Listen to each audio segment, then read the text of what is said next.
क्या आप पूरे यकीन के साथ कह सकते हैं कि जिस प्रॉपर्टी पर आप रह रहे हैं वो आप ही की है?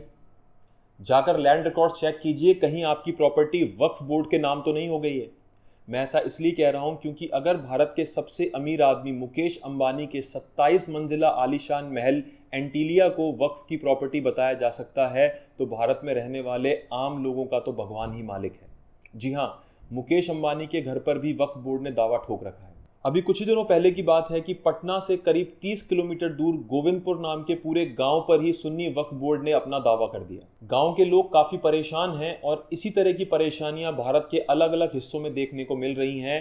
तो recently home minister Amit Shah ने साफ कर दिया कि आने वाले विंटर सेशन में वक्फ बिल को पार्लियामेंट में पास करा लिया जाएगा। अभी पिछले मॉनसून सेशन में ही minority affair minister Kiren Rijiju ने वक्फ अमेंडमेंट बिल को लोकसभा में पेश किया था। इसके बाद से ही देश भर में मुस्लिम कम्युनिटी में खासी नाराजगी देखने को मिली। साथ ही ऑपोजिशन पार्टीज ने भी सरकार पर एंटी माइनॉरिटी होने का इल्जाम लगाते हुए इस बिल का पुरजोर विरोध किया। आए दिन हम लोग वक्फ को लेकर तरह तरह की बातें सुनते हैं, स्पेशली सोशल मीडिया पर, जैसे कि वक्फ बोर्ड तो बहुत अमीर है, वो गवर्नमेंट और प्राइवेट प्रॉपर्टीज पर कब्जा कर लेता है।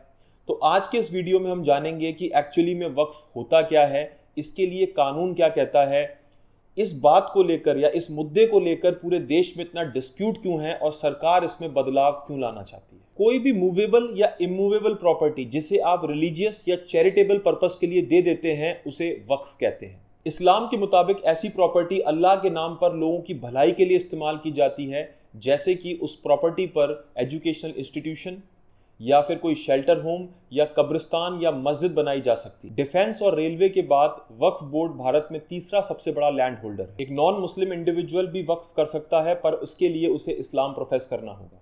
एक बार अगर प्रॉपर्टी वक्फ कर दी गई तो उसे वापस नहीं लिया जा सकता।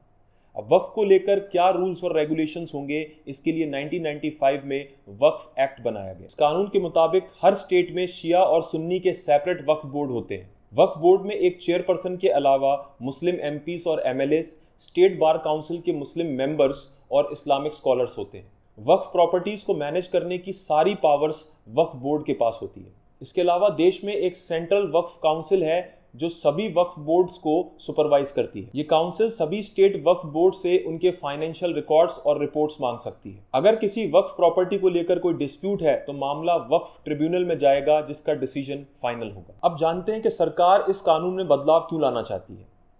तो सबसे पहले तो सरकार का कहना है कि वक्फ बोर्ड्स को जो पैसा मिलता है वो कहाँ खर्च होता है, इसको लेकर कोई क्लैरिटी नहीं है और इसी वजह से काफी करप्शन होता है।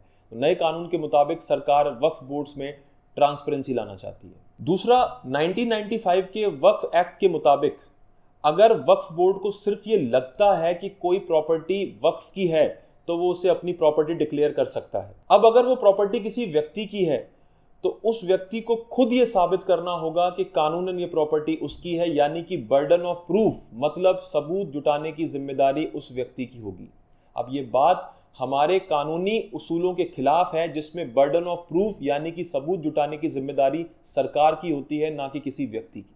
पुराने कानून के मुताबिक वक्फ ट्रिब्यूनल के फैसले के खिलाफ किसी कोर्ट में अपील नहीं की जा सकती, लेकिन नए बिल के मुताबिक वक्फ ट्रिब्यूनल के फैसलों के खिलाफ स्टेट हाई कोर्ट में अपील की जा सकेगी, जो कि एक व्यक्ति का अधिकार है। 1995 के कानून के मुताबिक वक्फ प्रॉपर्टी को रजिस्टर कराने की कोई ज़रूरत नहीं, लेकिन नए अमेंडमेंट के मुताबिक डिस्ट्रिक्ट कलेक्टर के ऑफिस से उस प्रॉपर्टी को रजिस्टर कराना कंपलसरी होगा, जिससे कि ओनरशिप प्रूफ बना रहे और फ्यूचर में किसी भी तरह के झगड़े की कोई गुंजाइश ना रहे। मौजूदा कानून में अगर किसी प्रॉपर्टी को वक्फ में शामिल करना है तो बस अपनी जुबान से कह देना ही काफ़ी था, पर नए अमेंडमेंट के मुताबिक अब उस प्रॉपर्टी के लिए एक डॉक्यूमेंट साइन करना होगा जिसे वक्फनामा कहा जाए। मौजूदा कानून में वक्फ के हिसाब किताब यानी ऑडिट को लेकर कोई भी प्रोविजन नहीं है, लेकिन नए बिल के मुताबिक सेंट्रल गवर्नमेंट कभी भी किसी भी वक्फ प्रॉपर्टी का ऑडिट करवा सकेगी। स्टेट वक्फ बोर्ड में महिलाओं और नॉन मुस्लिम मेंबर्स के लिए अब तक कोई जगह नहीं थी, लेकिन नए बिल के मुताबिक महिलाओं और नॉन मुस्लिम मेंबर्स को भी वक्फ बोर्ड में शामिल किया जाए। बिल का विरोध करने वाले लोगों का कहना है कि सरकार ने मुस्लिम कम्युनिटी की फ्रीडम ऑफ रिलीजन पर बड़ा हमला किया है। We see that this government is blatantly going against the constitution. This bill is just not against the constitution, it's against federalism, it's against a religious minority, it is against human beings.